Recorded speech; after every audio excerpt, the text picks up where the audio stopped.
Merci de l'invitation. Et puis, donc voilà, en effet, je vais vous parler de séries temporelles et de comment on utilise ces séries temporelles quand on veut faire du machine learning, et puis des problèmes que ça amène. Juste avant de rentrer dans le vif du sujet, je vais faire une petite introduction. Donc, justement, comme ça vient d'être dit, je suis maître de conférence à l'université de Rennes 2. Et à l'université de Rennes 2, je fais partie d'un laboratoire de géographie qui s'appelle le LETG. Dans ce laboratoire de géographie, je vais essayer de parler en face du micro. Dans ce laboratoire de géographie, les choses qui vont m'intéresser moi, ça va être, supposons qu'on acquiert des données comme celle-là, comme cette image que vous voyez là.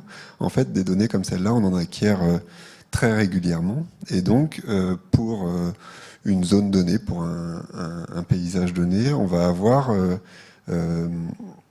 plusieurs images acquises régulièrement, et moi je vais utiliser la série de ces images-là et le fait que du coup on va avoir l'évolution du contenu de ces images au cours du temps. Ce qui nous permet d'avoir ça, c'est le fait qu'il y a de plus en plus de satellites qui tournent autour de la Terre pour l'observer. On a ce qu'on appelle des constellations de satellites. Donc, on a plusieurs satellites qui tournent de manière synchronisée pour avoir des images de la Terre régulièrement. Donc, au final, on couvre l'ensemble de la Terre ou presque, et on a des données à très grande fréquence temporelle. Enfin, très grande fréquence temporelle, c'est une image tous les quelques jours. Donc on a des très très gros volumes de données, et en fait pour tout un tas de problématiques qu'on peut se poser, le fait qu'on ait des données qui soient temporelles, ça va pouvoir être intéressant. Par exemple, sur cette image qu'on a ici, c'est une image de la dune du Pilat, et on voit qu'il y a la dune, qu'il y a une forêt juste derrière, qu'il y a de l'urbain un petit peu au nord. Il y a plein de questions qu'on pourrait se poser. On pourrait vouloir voir si l'étendue urbaine, elle progresse ou pas. On pourrait voir si la forêt qui se trouve au milieu de cette image, elle a tendance à se dégrader ou pas. Sur la droite de l'image, on aperçoit quelques parcelles agricoles. On pourrait se poser la question de telle ou telle parcelle, à quelle culture ça correspond.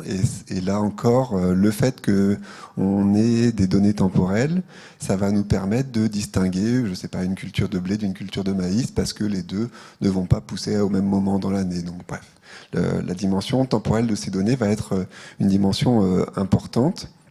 Et pour autant, on aura dans certains cas des données étiquetées, mais très souvent on aura assez peu de données étiquetées, parce que si je reviens sur ce problème de classification de l'occupation du sol, donc de savoir s'il s'agit d'un champ de maïs ou d'un champ de blé, en pratique, pour avoir des données d'entraînement, ce qu'on va devoir faire, c'est aller aller interroger des agriculteurs et leur demander, telle année, qu'est-ce que vous avez semé sur telle parcelle. Et ça nous donne une donnée d'entraînement. Bon, si l'agriculteur il a plusieurs parcelles, on a peut-être quelques données d'entraînement à chaque fois qu'on interviewe un agriculteur, mais on ne va pas avoir, comme c'est le cas pour les bases de données d'images, pour lesquelles on voit plein d'exemples, par exemple, parce que ces images ont été annotées par des personnes sur le web. Là, on ne va pas pouvoir faire ça. Le fait d'acquérir des données étiquetées, ça va être assez coûteux, et donc finalement, on va être intéressé par avoir des algorithmes d'apprentissage, qu'ils soient supervisés ou non supervisés, ou un petit peu entre les deux. C'est-à-dire, si on a quelques données supervisées, mais pas tant, on aimerait bien pouvoir faire quand même quelque chose avec ces données-là.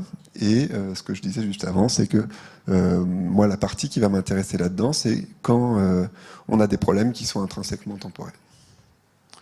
Voilà pour une petite mise en contexte.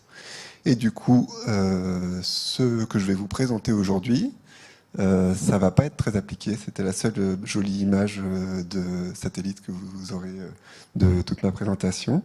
Et donc je vais vous parler d'une part de lorsqu'on veut faire du machine learning avec des séries temporelles, il faut faire attention à quel moyen on a de comparer les séries temporelles.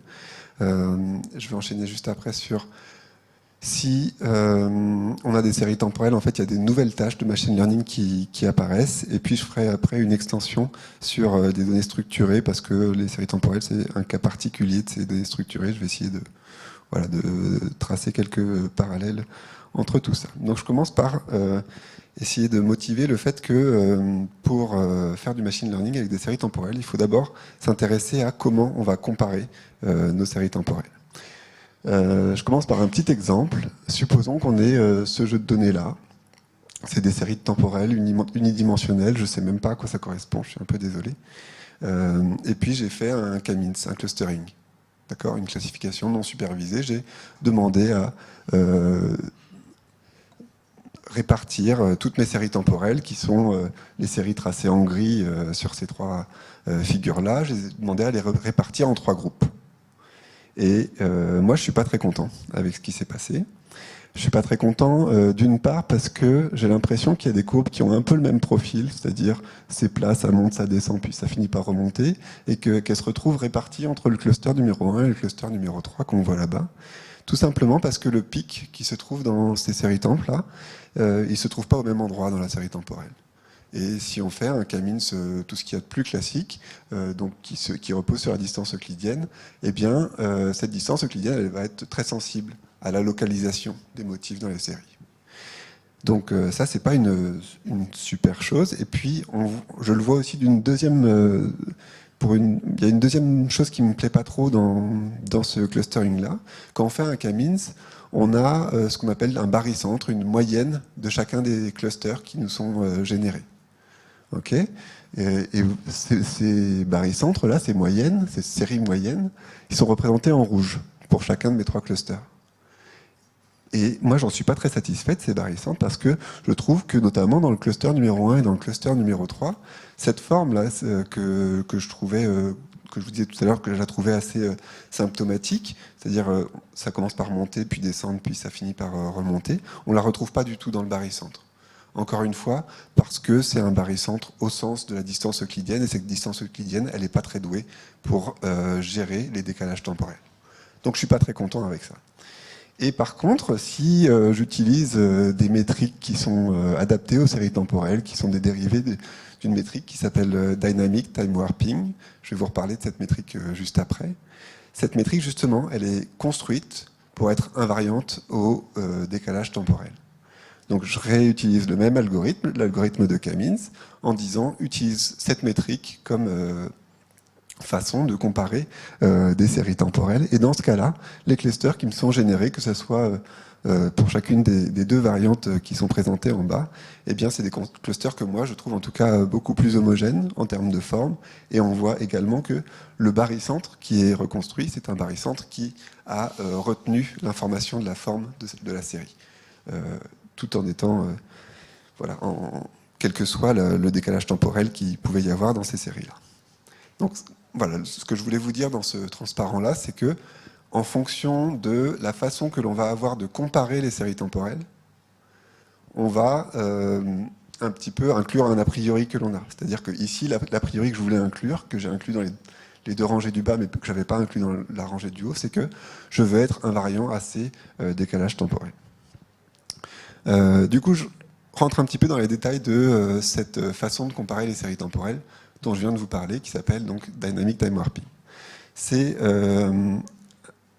un algorithme qui a été introduit dans les années 60 par Sakoe et Shiba. Le principe, ça va être de calculer une distance donc, entre ma série rouge et ma série bleue, une fois que je les ai réalignés. Donc, je vais chercher la meilleure distance au réalignement près. Autrement dit, si j'écris ça de manière un petit peu plus mathématique, j'ai un alignement que je note pi dans ma formule ici. Et cet alignement-là, je vais essayer de trouver le meilleur alignement tel que les distances le long de cet alignement, la somme des distances le long de cet alignement, soit minimale. Donc voilà, j'ai un algorithme d'optimisation. En fait, ça peut se représenter par la petite figure que l'on a en bas à gauche qui correspond à l'alignement que l'on avait en haut à droite. Et l'alignement, ça peut être vu comme un chemin dans une matrice de similarité entre les éléments de la série bleue et les éléments de la série rouge. Et donc je cherche un chemin de coût minimal à l'intérieur de cette matrice de similarité. Le fait de voir cet alignement sous la forme d'un chemin comme ça va nous permettre d'avoir un algorithme exact de résolution de ce problème d'optimisation. Et cet algorithme, il consiste tout simplement à dire que si je suis dans...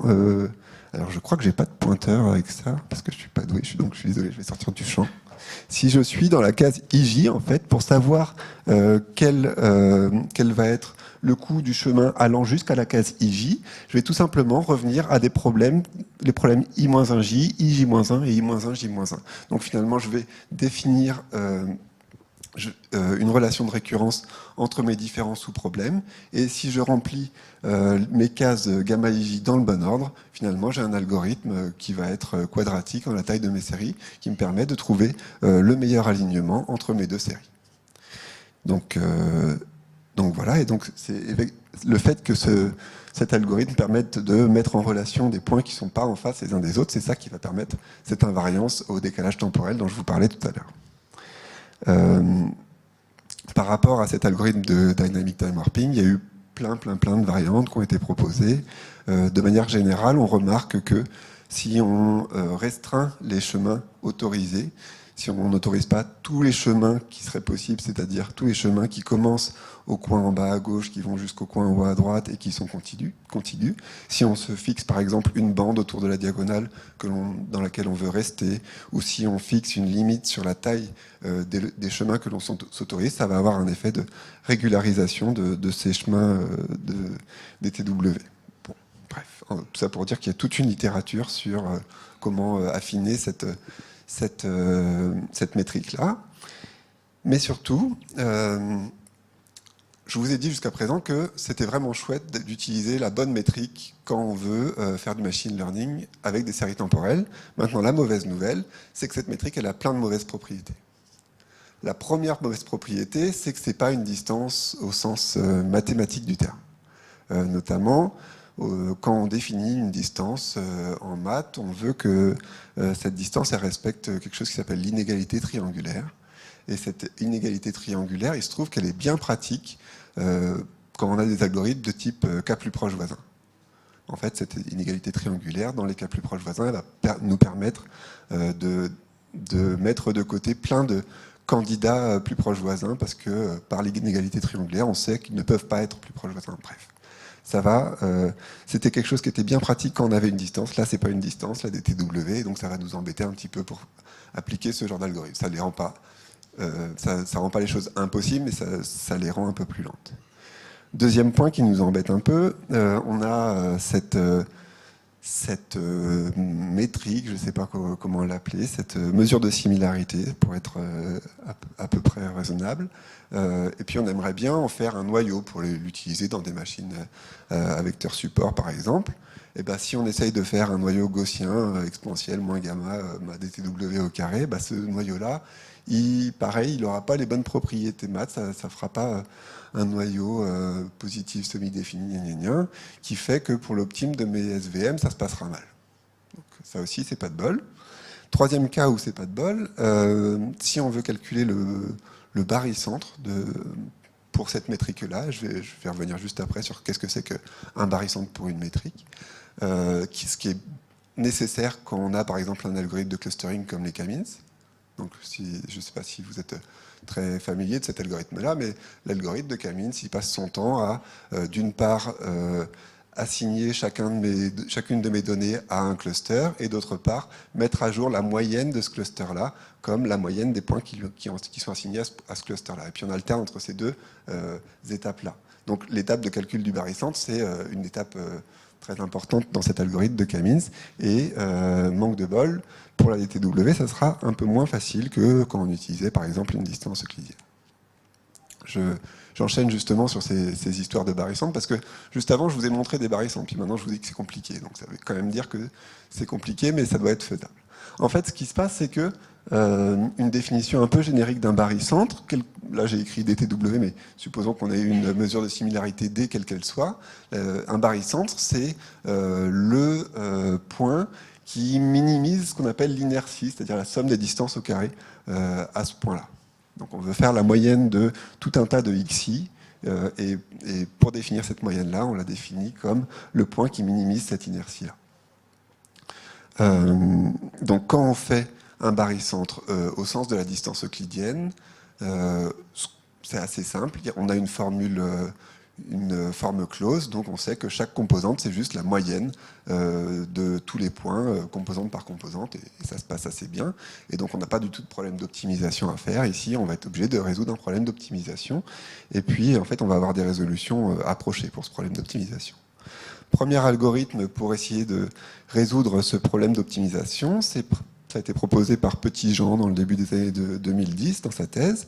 Et l'idée, c'est exactement d'avoir le même genre d'algorithme que ce qu'on a pour le K-means, c'est qu'on va alterner entre deux étapes qu'on va répéter jusqu'à convergence. Ces deux étapes, c'est, puisque dans la somme que je veux minimiser, ici, il y a des calculs de DTW, je vais, donc là, je suis en train d'essayer de faire la moyenne entre ma série rouge et ma série bleue. Donc j'ai deux éléments dont je veux faire la moyenne. Eh bien, je calcule la DTW entre ma série rouge et mon barycentre tel qu'il est jusqu'à présent. Pareil pour la série bleue. Et puis, j'ai comme ça, pour chaque élément de la série violette, donc la série moyenne, les éléments qui lui sont accrochés. Et deuxième étape, je mets à jour les éléments de la série violette comme la moyenne des éléments qui lui sont accrochés. Donc voilà, c'est un algorithme itératif. On va itérer entre ces deux étapes-là. On n'a pas de garantie de converger vers l'optimum global de notre problème d'optimisation, mais bon, la garantie qu'on a, c'est qu'à chaque étape, on fait baisser notre fonction de coût. Donc c'est déjà ça. Et puis, un peu plus récemment, il y a Marco Couturi et Mathieu Blondel qui se sont dit, bon, cette DTW, comme je vous l'ai dit un petit peu tout à l'heure, elle a plein de bonnes propriétés, elle encode une forme d'invariance à la translation, mais elle en a quelques-unes qui ne sont pas super.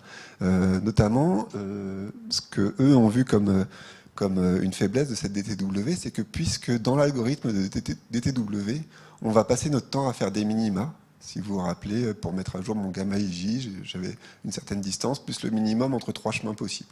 3 antécédents possibles en fait. Et c'est ces minima-là en fait qui vont faire que notre coût DTW ne sera pas différenciable en fonction de ces entrées.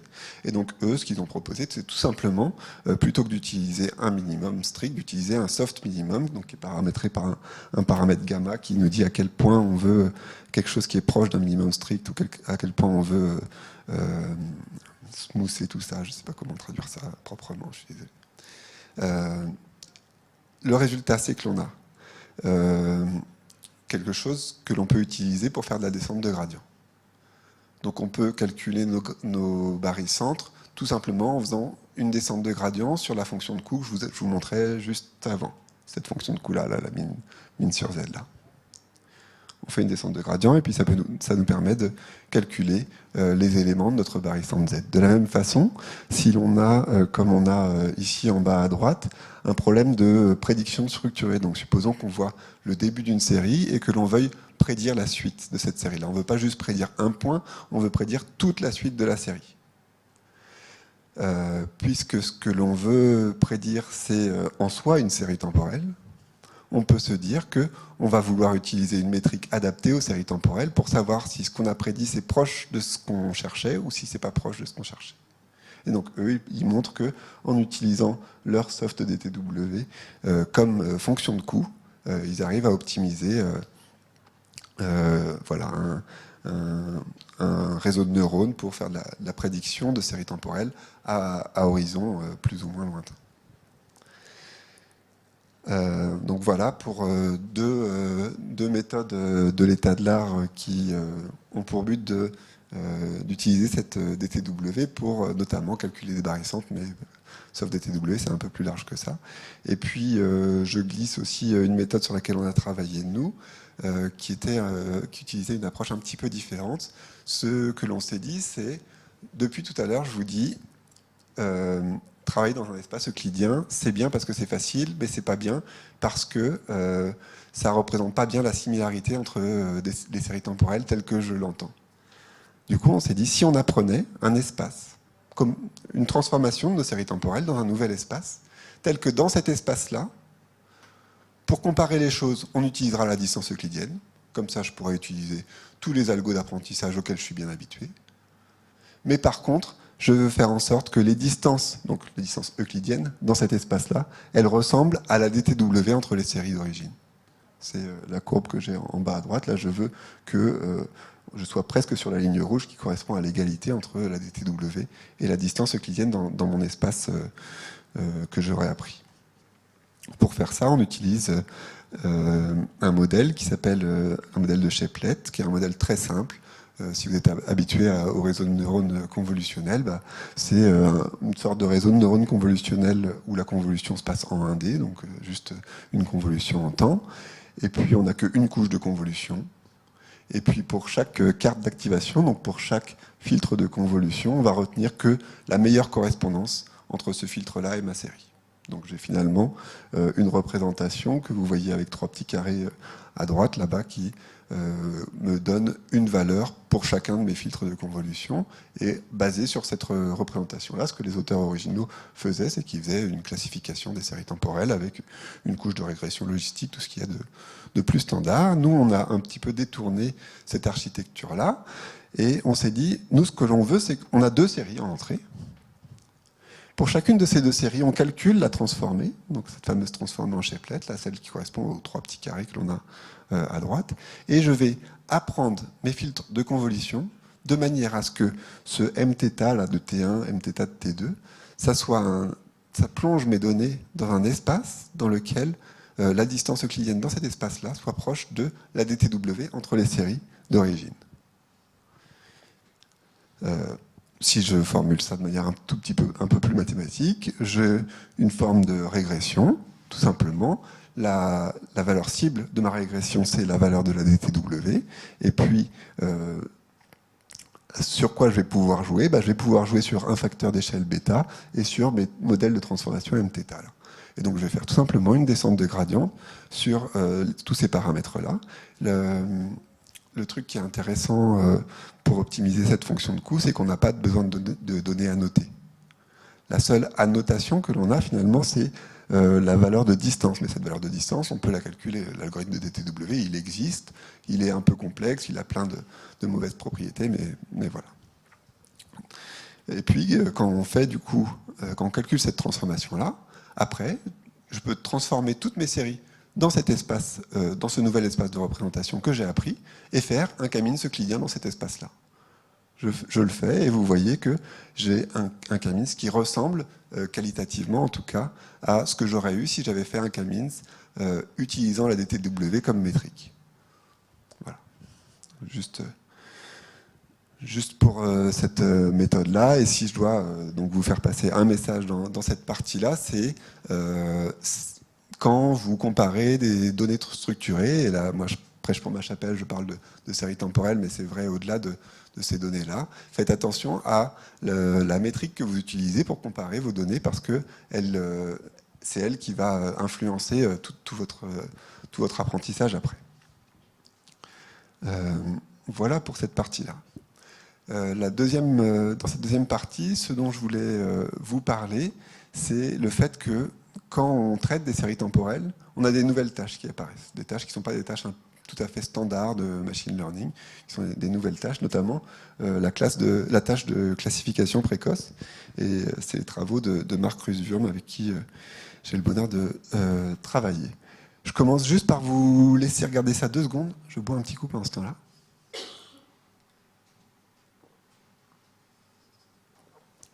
Pour donner un peu de contexte, ce qui est en gris, c'est quelque chose qui est donné en entrée à un modèle, et ce qui est en noir, c'est ce que le modèle prédit comme suite du texte. Ce modèle-là, c'est juste un modèle de langage, donc il est juste basé sur, étant donné les derniers mots que j'ai vus, quels sont les futurs mots les plus probables. Je vous laisse regarder la qualité de ce qui est généré.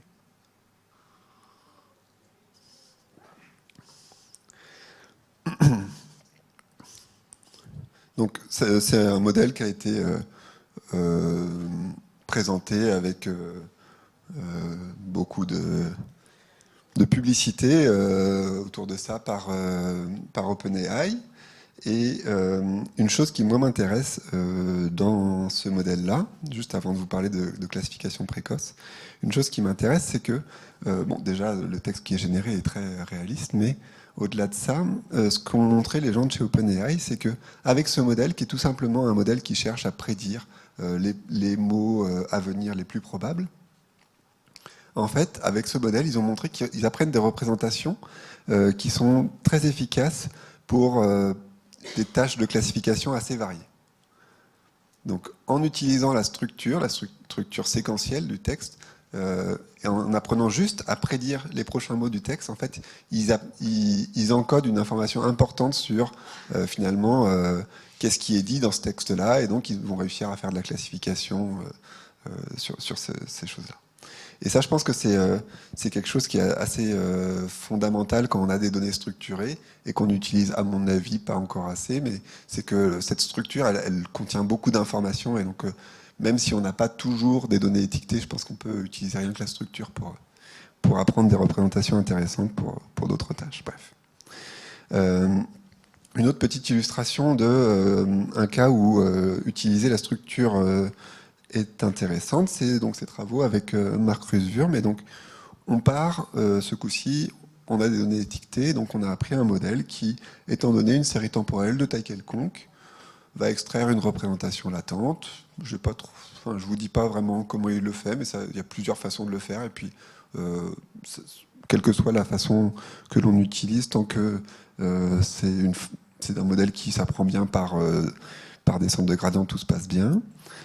Et puis, sur cette représentation latente, on va apprendre à prédire la classe de la série temporelle.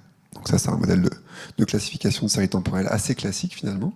Et nous, on s'est intéressé à une tâche qui est un tout petit peu différente, une tâche dans laquelle, comme on voit sur la figure qui est là, on aimerait prédire la classe de la série temporelle, mais on aimerait le faire le plus tôt possible.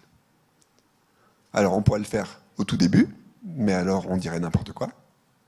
Ou alors on peut attendre complètement la fin, mais alors on n'arrive pas à le faire suffisamment tôt.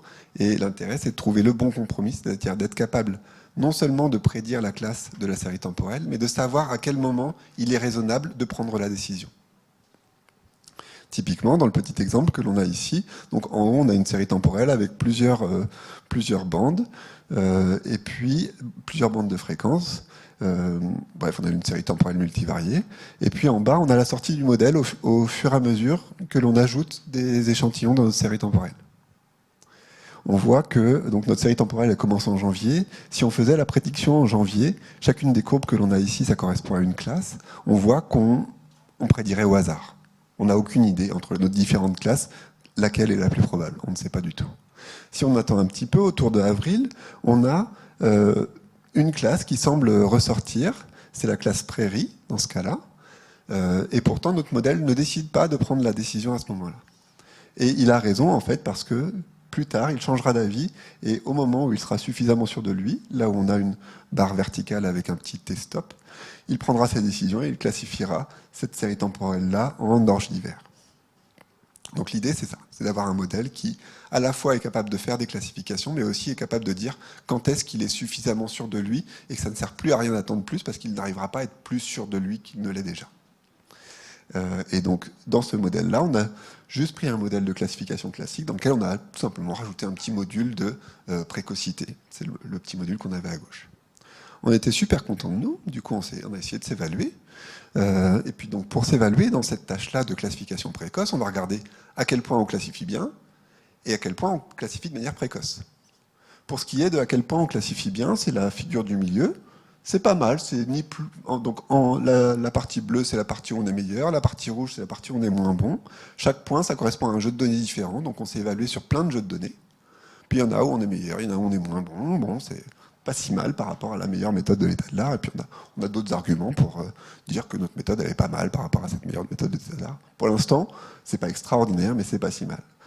Là où ça se gâte, c'est quand on regarde la précocité. On voit qu'on n'arrive pas du tout à choisir le bon temps. En fait, on a tendance à toujours prédire trop tard par rapport à cette méthode de l'état de l'art qui, elle, est beaucoup plus forte que nous pour prédire précocement. Donc là, on était triste. Et heureusement, on ne s'est pas complètement arrêté à ça. En fait, ce que je vous disais juste avant, c'est que chaque point sur ces diagrammes-là, là, ça correspond à un jeu de données. Donc on a un ensemble de plein de jeux de données sur lesquels on s'est évalué, sauf que ces jeux de données, ils avaient une caractéristique assez importante, c'est qu'ils étaient plutôt petits. On voit la taille médiane, là, il y a une barre grise sur la figure en haut à droite, c'est un peu moins de 1000 séries temporelles dans le jeu d'apprentissage. Okay. Et si on regarde un peu plus loin que ça, donc on a repris notre jeu de données là, sur lequel je vous montrais les classifications, là, le jeu de données de classification de l'occupation du sol, et puis donc pour ces données d'occupation du sol, on a beaucoup de données, on est content. Donc on a regardé si on ne prend qu'une sous-partie de ce jeu de données-là, une petite sous-partie, une plus grosse sous-partie, etc. On a fait grossir artificiellement la taille de notre jeu de données. Enfin, plutôt, on a réduit artificiellement. Le jeu de données, il est effectivement gros. Et on se rend compte que si on a suffisamment de données, en fait, sur le critère de earliness sur lequel on était nul tout à l'heure, on se rend compte que si on a suffisamment de données, on va finalement réussir à bien estimer la précocité, à bien savoir à quel moment on doit prendre nos décisions. Et donc si on a suffisamment de données, vu qu'on est meilleur en termes de qualité de nos prédictions, eh bien on va avoir un algorithme qui finalement sera intéressant. Petit bonus, au-delà d'être intéressant en termes du compromis entre précocité et bonne classification, ce modèle-là met un peu moins de 4 minutes pour apprendre ses paramètres contre un peu plus de 100 heures pour le modèle de référence. Donc finalement, on n'était pas si mécontent de ça. Et ce que je vous montre là, ça reste un très grand classique. Vous savez que ces modèles-là, de type réseau de neurones, savent très bien profiter des grands volumes de données. Et puis on a des très bons moyens d'optimiser ces modèles-là, même sur des très gros volumes de données, avec des algorithmes d'optimisation efficaces. Donc c'est rien de très surprenant finalement quand on y réfléchit. Voilà pour ça. Maintenant, je vais essayer de sortir de ma lubie pour les séries temporelles et de vous parler d'autres données structurées. Et je vais commencer cette transition-là en faisant un parallèle entre la dynamic time warping dont je vous parle depuis tout à l'heure. Je vous dis que c'est une super métrique pour comparer des séries temporelles parce que ça permet d'encoder une certaine invariance au décalage temporel, etc., etc. Et le transport optimal. En fait, si on a une distance de Wasserstein entre deux distributions empiriques, comme on a sur la droite, donc je ne sais pas si vous êtes très familier du transport optimal. Je sais que dans un meet-up précédent, il y a eu une présentation sur ces thématiques-là, mais en gros, le transport optimal, l'idée, c'est de définir des distances entre distributions de données.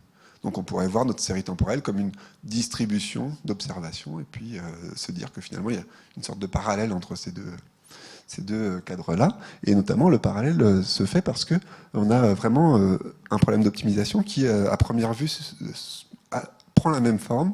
En fait, il prend la même forme, sauf que j'ai pas écrit ici dans quel ensemble j'optimisais mon pi. En fait, dans le cas à gauche, les contraintes que je vais mettre sur mon alignement pour la DTW, c'est le fait que ça commence en bas à gauche, le fait que ça finisse en haut à droite, le fait que j'ai un chemin contigu, etc., etc. Alors que dans le cas où je fais du transport optimal, les contraintes que je vais mettre sur mon pi, ça va être des contraintes de marginal. Je veux que les marginales correspondent aux marginales au poids des Dirac dans mes distributions. Donc, voilà. En tout cas, on a quand même un problème qui semble être lié. Et je vais continuer du coup à vous parler un petit peu de transport optimal, et notamment à vous parler de distance de Gromov-Wasserstein. Donc, juste avant, je vous parlais d'une distance de Wasserstein. Cette distance de Wasserstein, pour pouvoir être calculée, il faut qu'on soit capable de calculer la distance entre le IM élément d'une distribution et le JM élément d'une autre distribution. OK. Et si on ne peut pas? Et si, par exemple, mes deux distributions vivent dans des espaces différents?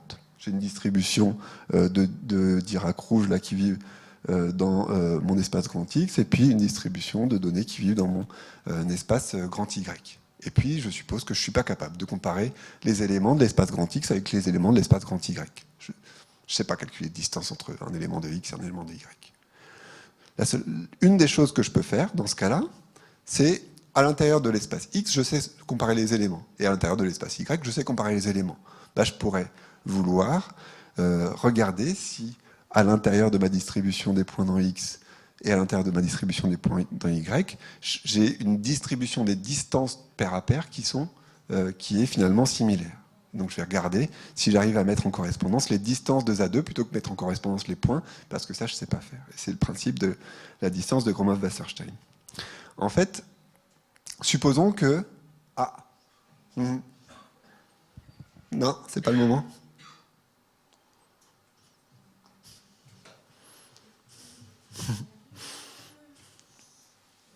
Je bois un coup du coup.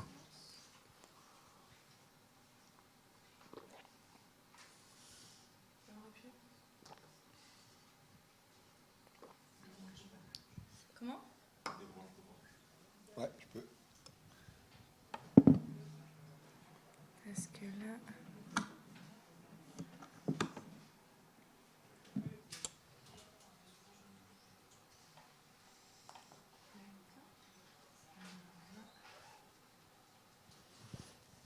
Tu n'es plus? Non, Non, le cliché est là? je sais pas. Ah non, c'est là? Il s'est débranché. Il s'est débranché là. Du coup, je pense qu'il faut que tu... Peut-être que tu reprennes sur le... Ah, voilà. C'est bon. Alors, est-ce que... Ah voilà, cliché. Est-ce que tu peux le relancer?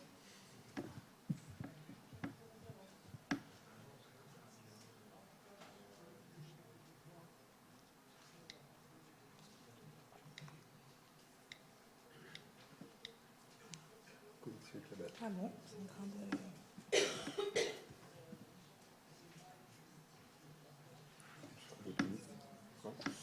Peut-être.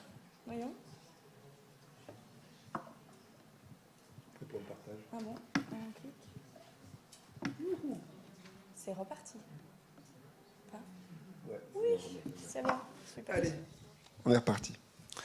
Je vais vous parler de Gromov-Wasserstein. Nous, on était intéressés pour comparer des données structurées, typiquement comparer des graphes. En fait, quand on a des graphes comme cela, donc là j'ai un graphe G1 en haut qui est joli, qui est coloré, un graphe G2 en bas qui est coloré également. Et j'aimerais comparer ces deux graphes-là. Et comparer des graphes, ça veut dire pour moi, est-ce qu'ils ont la même structure? Et également, est-ce que les nœuds de ces graphes-là ont les mêmes couleurs là? Les couleurs, ça représente ce que je pourrais appeler des features associées à chacun des nœuds du graphe. Ça peut être une valeur numérique, ça peut être un attribut qualitatif, ça peut être plein de choses différentes. Bref, je veux voir si ces deux graphes se ressemblent en termes de structure et en termes de features. Si je veux les comparer en termes de features, je suppose que mes features pour tous mes graphes du monde vivent dans le même espace, et donc je peux tout de suite, je peux directement utiliser la distance de Wasserstein. Pour les features, ça pose pas de problème. Par contre, pour les structures, c'est un peu plus embêtant. Typiquement, si on veut caractériser un nœud d'un graphe en termes de structure, ce que l'on peut faire, c'est le caractériser comme sa distance à chacun des autres éléments du graphe.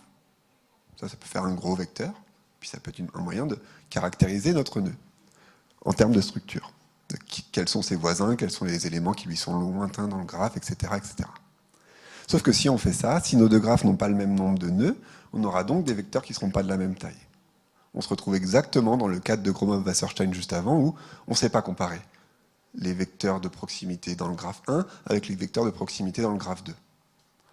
En fait, on aimerait bien avoir une sorte de compromis entre cette distance de Wasserstein, parce qu'elle marche bien pour les features, et cette distance de Gromov-Wasserstein, parce qu'elle marche bien pour la structure. Et du coup, c'est ce qu'on a proposé, c'est essayer de trouver une façon de minimiser, de trouver un seul alignement, une seule correspondance entre nos nœuds de nos deux graphes, mais qui fasse une pondération entre la partie Wasserstein, c'est-à-dire est-ce que les features se ressemblent, et la partie Gromov-Wasserstein, c'est-à-dire est-ce que les structures se ressemblent.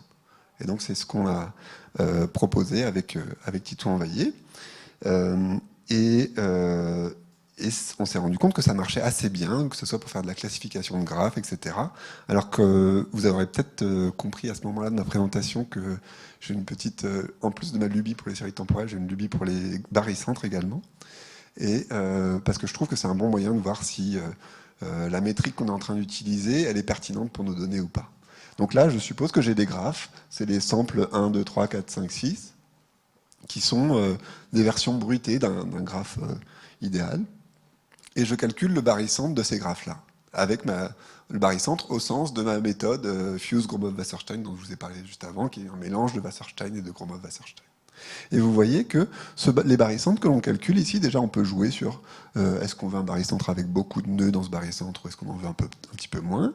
Et puis on va retrouver à la fois la structure, c'est-à-dire que sur la première ligne, on va bien avoir des anneaux, sur la deuxième ligne, on va bien avoir des barycentres en forme de 8. Mais on va également retrouver l'information de feature, c'est-à-dire qu'on a bien le dégradé de couleurs, les couleurs des nœuds là dans mes différentes représentations, ça correspond à l'information de feature. Et donc cette information-là, elle est également retrouvée dans mes barycentres, donc je suis content avec ça. Voilà pour ça. Un des problèmes de cette distance de Gromov-Wasserstein, qui est, comme je vous le disais juste avant, bien pratique parce que elle permet notamment de comparer des données qui ne vivent pas dans le même espace, etc. C'est que c'est assez coûteux finalement. Si on regarde, si on revient ici, rien que construire le tenseur LIJKL, c'est déjà un petit peu la mort. Et donc c'est un tenseur 4D où chaque dimension est de la taille du nombre de nœuds dans le graphe. Donc bref, c'est un petit peu embêtant. La bonne nouvelle nous vient d'un papier de David Alvarez-Méliz et de ses co-auteurs, dans lequel il montre qu'il y a une forme d'équivalence entre une certaine forme de la distance de Gromov-Wasserstein, je ne vais pas trop rentrer dans les détails ici, et un problème d'optimisation de cette forme-là, sur lequel on va chercher une transformation globale F à appliquer à l'une de nos deux distributions, telle qu'on arrive à la remettre dans l'espace de l'autre. Et puis le grand F que l'on va, l'ensemble des transformations que l'on va autoriser, c'est les transformations linéaires représentées par une matrice orthogonale. En gros, l'idée, c'est de dire que finalement, cette distance de Gromov-Wasserstein, sur laquelle je me suis finalement pas trop attardé, à part vous dire qu'elle était bien pratique parce qu'elle permettait de comparer des choses qui vivaient dans des espaces différents, eh bien, finalement, elle correspond à encoder une forme d'invariance à des transformations globales. Voyons ça, nous on s'est dit, je vous ai dit tout à l'heure que la DTW c'était un petit peu le pendant de Wasserstein. Ben, essayons de faire une DTW avec des invariants globaux. Alors pour voir des invariants globaux, du coup je vous ai fait des séries qui sont en 2D. Donc on suppose que là c'est des séries des trajectoires quoi, en 2D. Le bleu c'est le début de ma série. Le rouge, c'est la fin de ma série. Ça peut être un navire qui navigue avec des trajectoires un petit peu bizarres dans ce cas-là, mais bon. Voilà. J'ai plusieurs échantillons, et ces échantillons, ils ont finalement la même forme à une transformation globale près. Typiquement, là, les transformations que j'ai testées ici, c'est des rotations. Okay, mes spirales, c'est les mêmes genres de spirales, mais elles peuvent être tournées les unes par rapport aux autres. Pareil, pour mes petits nœuds, ils peuvent être tournés les uns par rapport aux autres. Si j'essaye d'utiliser les algorithmes dont je vous ai parlé tout à l'heure pour calculer un barycentre, il n'y a aucune chance que ça donne quelque chose parce que, par principe, ces algorithmes-là ne sont pas censés être invariants à ces transformations globales-là. On voit en fait que pour les spirales, c'est pas si mal. La baseline là, qui s'appelle DBA, elle est pas si mal, tout simplement parce qu'en fait, il y a un certain nombre de symétries dans la spirale qui font que ça se passe pas si mal.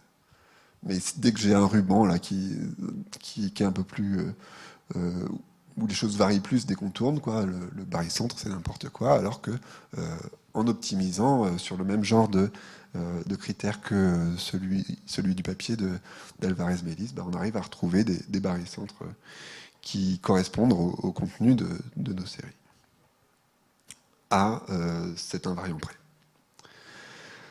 Voilà pour ce que je voulais vous dire dans cette partie-là. Donc, si je fais un petit résumé, je voulais vous montrer que la DTW et la distance de Wasserstein, c'est des problèmes qui sont liés. Il y a sûrement des ponts à tracer entre ces deux domaines-là. Je vous ai parlé d'une distance qui permettait de comparer des structures de type graphe. Je vous ai parlé de la distance de Gromov-Wasserstein de manière générale qui permet de comparer des objets qui ne vivent pas dans le même espace. Et puis il y a plein de choses qui ont été faites, notamment sur le fait de rendre cette distance-là, enfin de calculer des versions approchées de cette distance-là de manière un peu plus efficace. Je vous conseille particulièrement de jeter un œil aux travaux de Titouan Vaillé si vous êtes intéressé par ça. Voilà pour ça. Et il me reste une petite quatrième partie. Je ne sais pas du tout où j'en suis au niveau du temps, mais c'est pas grave. Et dans cette petite quatrième partie, je voulais vous parler d'un projet qui me tient assez à cœur. C'est une librairie Python que j'ai commencé à développer il y a 2 ans de ça, puis maintenant on est plusieurs à bosser là-dessus. Et cette librairie Python, justement, le but, c'est de permettre de faire du machine learning pour les séries temporelles. Si vous êtes habitué à faire du machine learning en Python, du coup, vous connaissez forcément scikit-learn. Le but de TS-Learn, ça a été d'avoir une interface qui ressemble le plus possible à l'interface à laquelle vous êtes habitué si vous utilisez scikit-learn. Là, la principale différence que l'on aura, c'est que nos données, au lieu d'être des matrices, donc au lieu d'avoir 2 dimensions, ont une dimension supplémentaire qui est la dimension temporelle inhérente aux données qu'on va souhaiter manipuler. Et puis on va avoir après, quand on souhaite utiliser un estimateur et puis estimer ses paramètres, ça va être une syntaxe vraiment à la scikit-learn.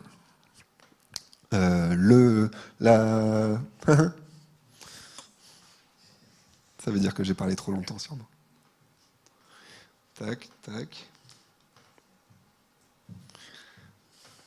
Peut-être elle n'a plus beaucoup de batterie, ou je sais pas, non? Non, ça se charge peut-être là-dessus, j'en sais rien. Une mise à jour, non, c'est pas possible ça. Clique share. Ah, c'est bon, pardon.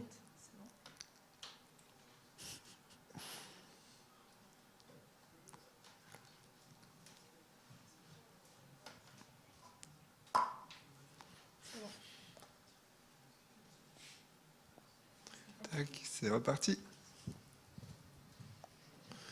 Ok, donc ce que je voulais vous dire ici, c'était juste que la fameuse figure que je vous ai montrée un peu en introduction de ma présentation, c'est typiquement le genre de figure que vous pouvez générer avec les algos qui sont disponibles dans TS-Learn. Si je vous parle de TS-Learn, c'est parce que je veux vous faire passer des petits messages. Je veux vous dire que toute forme de contribution est la bienvenue. Ça peut être tout simplement, j'ai entendu parler de tel algo, j'ai aucune idée de comment le coder, mais ça m'intéresserait de pouvoir y avoir accès. N'hésitez pas à le faire. J'ai essayé d'utiliser TS-Learn, ça a bugué, ce qui n'arrive jamais, mais bon, imaginons. Ça a bugué, je vous montre un exemple de pourquoi ça a bugué, et puis si vous pouviez réparer, ça m'arrangerait. Si vous savez vous-même réparer, c'est encore mieux. Si vous avez des propositions à faire pour améliorer la documentation, etc. etc. Jusqu'à présent, les contributeurs à cette librairie, c'est une équipe qui grossit tranquillement.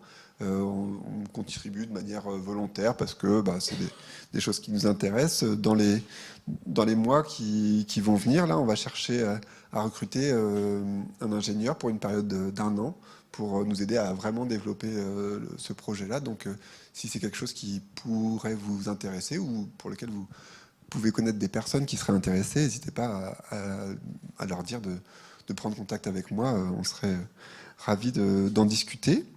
Et puis, j'arrive à ma conclusion.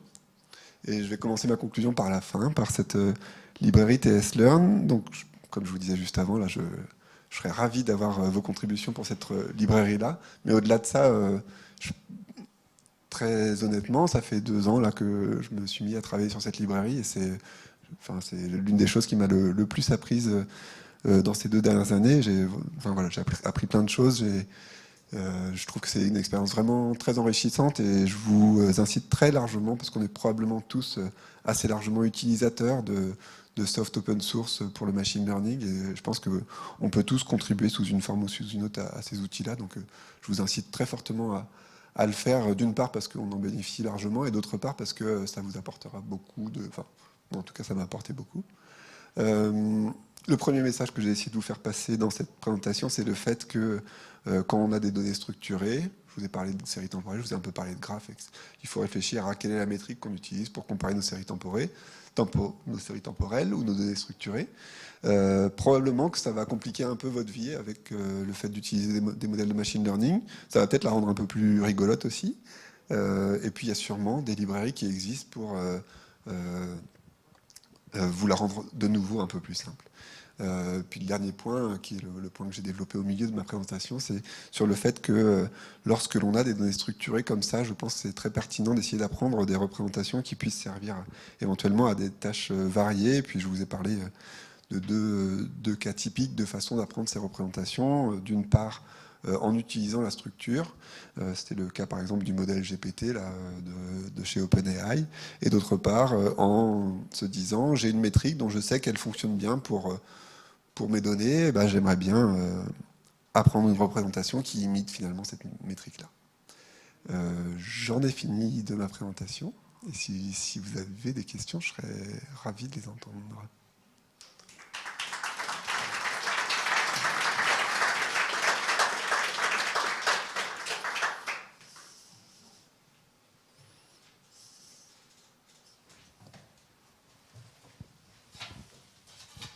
Une petite question candide.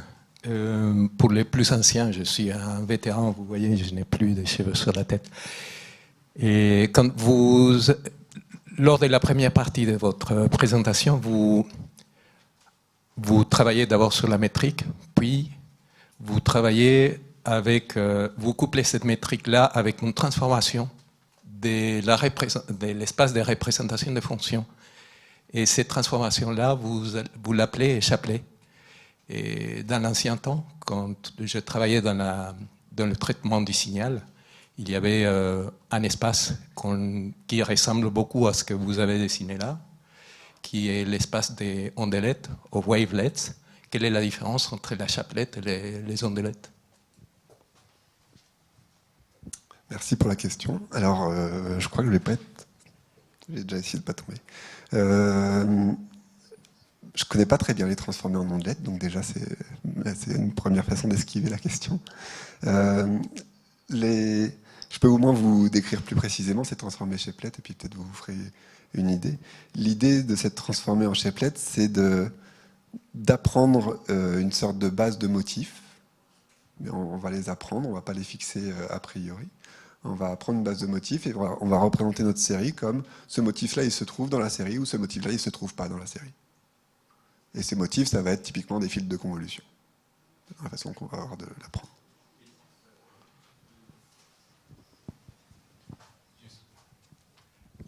Les ondelettes, c'est exactement ça. C'est-à-dire, on les appelle ondelettes parce que ça vient de l'espace de Fourier. Et c'est une manière optimisée de représenter les impulsions. D'ailleurs, les créateurs des ondelettes, c'était des Français.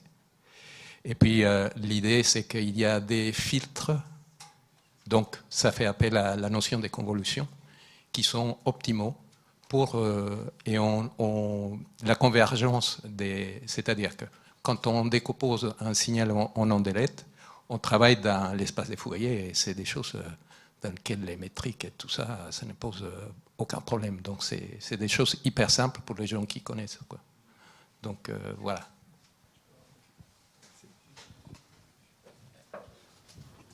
Pour apporter une petite réponse, peut-être, je pense qu'il l'a dit, mais vous n'arrivez pas à vous comprendre. La différence, elle a été dans la manière de définir quelles étaient les bonnes formes. Par le passé, dans le traitement du signal, il y a des gens qui ont regardé les maths, qui ont dit telle forme de filtre est la bonne, est optimale selon un certain nombre de critères. Et il y en a plusieurs qui ont été définis à l'époque, suivant qu'on était sur du signal, suivant qu'on était sur les images, suivant que... Et dans les wavelets arrive l'idée que c'est plus des formes optimales d'après un point de vue mathématique, c'est les formes qui ressortent des données. On cherche dans les données la forme qui va faire que le truc que j'essaye de résoudre, projection, distance ou autre, la tâche que j'essaye de résoudre, je cherche le type de transformé de Fourier ou peut-être de base. Je cherche la base qui va être la plus appropriée sur mes données.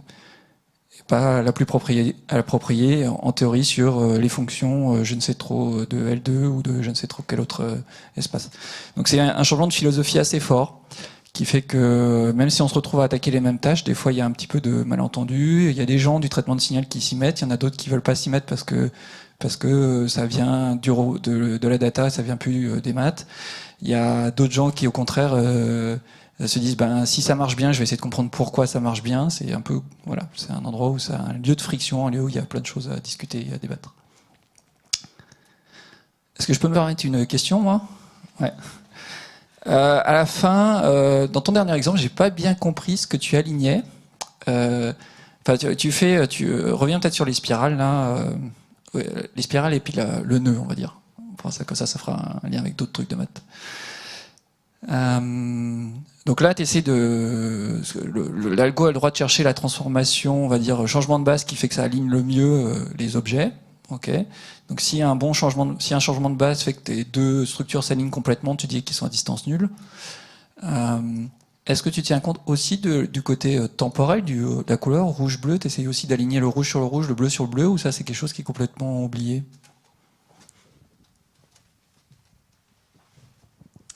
Merci pour ta question.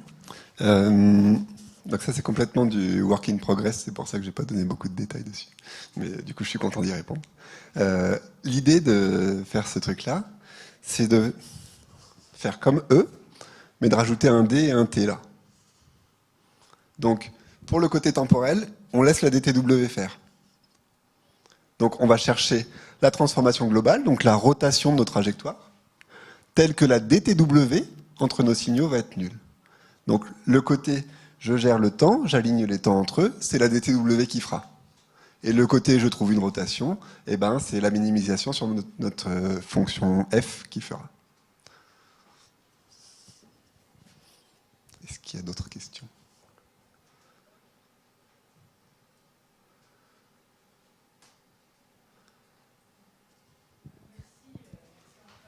Merci à vous.